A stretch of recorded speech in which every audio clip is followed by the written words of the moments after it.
On Saturday, they called him a governor of a state that didn't exist. On Sunday, the Prime Minister of Canada stood before the world and uttered 7 words that effectively ended his country's sovereignty in a single breath. They said Trump was bluffing. They said 100% tariffs were economic suicide. But in exactly 48 hours, the Middle Power Rebellion didn't just stumble, it vanished. How did one man with a smartphone force an entire G7 nation to abandon its biggest trade deal in history without firing a single shot? Today, we are breaking down the most masterfully played trap in modern geopolitical history. We're going inside the Board of Peace, the secret meetings in Beijing, and the cold hard math that proves Canada doesn't just trade with America, it lives because of America. If you want to understand how the global order was reshaped in one weekend and why every other world leader is currently sweating through their suits, you need to watch this until the very end, because the lesson Trump just taught Canada is the same lesson he's about to teach the rest of the world, and it starts with a rope and a man who didn't know he was holding it. The Beijing Betrayal. Let's set the stage. January 16, 2026, the Great Hall of the People in Beijing. Mark Carney, the man who built his entire political identity on being the adult in the room, is beaming. He's just signed what he calls a landmark strategic partnership with Xi Jinping. The optics were perfect for Carney. Canada would let 49,000 Chinese electric vehicles flood the market at a measly 6.1% tariff. In exchange, China would buy Canadian lobster and canola. To Carney, this was a genius move. He was diversifying. He was showing the world that Canada didn't need to be tucked under Washington's wing. But then he said it, the line that would haunt him. He told the global press that China was a more predictable partner than the United States. Think about that for a second. China, the country that detained the 2 Michaels for 1,000 days. China, the country that runs concentration camps and threatens Taiwan.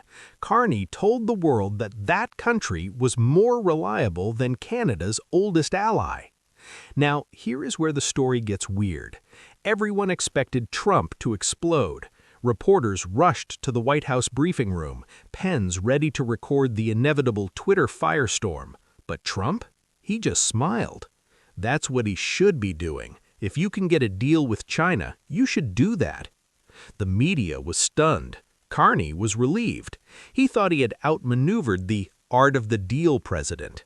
But as any hunter will tell you, the quietest moment is right before the trap snaps shut. Trump wasn't giving Carney a blessing, he was giving him rope.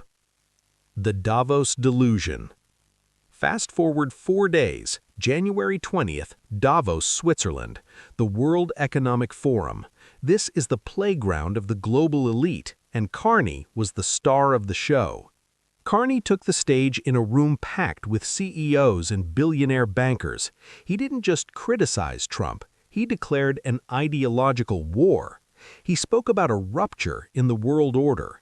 He said the rules-based order was dead because great powers, meaning America, were using trade as a weapon. Then came his rallying cry. Middle powers must act together, because if you're not at the table, you're on the menu. The room erupted, a standing ovation. The headlines the next morning were glowing. Carney leads the resistance. Canada stands up to the bully. Carney felt like a hero. He was building a coalition of middle powers. The EU, Australia, Japan, all united against American hegemony. But while Carney was enjoying his champagne in the Swiss Alps, Trump was watching the feed, and he was doing the math. The next day, Trump took that same stage. He didn't use a teleprompter. He didn't use flowery language about variable geometry coalitions. He looked into the camera and said, "I watched your prime minister yesterday. He wasn't so grateful." And then the kill shot. Canada lives because of the United States. Remember that, Mark. The invisible execution. This is where the storytelling turns into a masterclass in power. Within hours, Trump didn't launch a missile, he launched a post on Truth Social. He revoked Carney's invitation to the Board of Peace, a new prestigious international body meant to replace the UN. In one click, Carney was no longer a global leader, he was an outcast. Then came the insults. Trump started calling him Governor Carney. Why? Because it implies Canada isn't a sovereign country, it's just an American state that hasn't realized it yet. It was psychological warfare. Carney tried to fight back. He flew to Quebec City, stood at a podium and talked about diversity and pluralism. But Trump doesn't trade in values, he trades in volume. On Saturday, January 24th, Trump dropped the hammer. If Canada makes a deal with China, it will immediately be hit with a 100% tariff against all Canadian goods. The room went cold. The 100% tariff.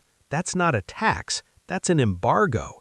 That is the total deletion of the Canadian economy. The math of surrender. Let's look at the numbers, because this is why Carney folded. This is why he had to fold. Canada's GDP is $2.4 trillion. America's is $29 trillion. It's a David versus Goliath fight, but David forgot his sling. 76% of everything Canada produces goes to the United States. $3.6 billion crosses that border every single day. We're talking about oil, 4 million barrels a day. At 100% tariffs, Alberta's oil patch becomes a ghost town overnight. Cars. The auto industry is so integrated that parts cross the border 8 times before a car is finished. A 100% tariff doesn't just make cars expensive, it makes them impossible to build. Lumber. If American builders can't buy Canadian wood, they'll buy American. Canadian mills would shut down within weeks. And what about Carney's landmark China deal? China accounts for 2% of Canada's exports. Carney was risking 76% of his economy to save 2%. It wasn't strategy, it was a suicide mission. Trump knew that Carney's middle power coalition was a fantasy. Speeches at Davos don't pay the salaries of factory workers in Ontario. The 48-hour fold. Sunday, January 25th, less than 48 hours after Trump's post, the resistance was over. Mark Carney stood in front of the cameras, but the fire was gone. His voice was lower, his eyes were down. "We have no intention of pursuing a free trade deal with China," he said. No intention. The landmark deal? Now he called it rectifying some issues. The strategic partnership? Reduced to a resolution on tariff issues. His trade minister was even faster, posting on X that there was no pursuit of a China deal. They didn't just back down, they tried to pretend the last 9 days never happened. But the world saw. The U.S. Treasury Secretary, Scott Bessent, went on national TV and called it what it was, a virtue-signaling exercise that failed. He called Carney a globalist who got caught. In 9 days, Carney went from the leader of the middle powers to a man who had to ask permission to trade. He bet against America, and he lost everything: his leverage, his dignity, and his seat at the table. The lesson for the world. Why does this matter to you, whether you live in Canada, Europe, or the U.S.? Because the Canada fold is a blueprint. Trump showed the world that he doesn't need to invade a country to change its government's behavior. He did it to Denmark over Greenland. He did it to Europe over NATO spending. And now he's done it to Canada over China. The lesson is this: geography is destiny. You can't build a coalition fast enough to stop a 100% tariff. You can't variable geometry your way out of needing the American consumer. The USMCA trade deal comes up for review this summer. Normally, this is a negotiation, but after this weekend, there is no negotiation. Trump has already won. He knows that if Carney pushes back, all he has to do is reach for his phone. Canada lives because of the United States. It's a harsh truth. It's an insulting truth. But as we saw this week, it is an undeniable truth. The era of the middle power is dead. The era of the economic hammer has begun. But Canada isn't the only one in the crosshairs. Mexico is next, and the stakes are even higher.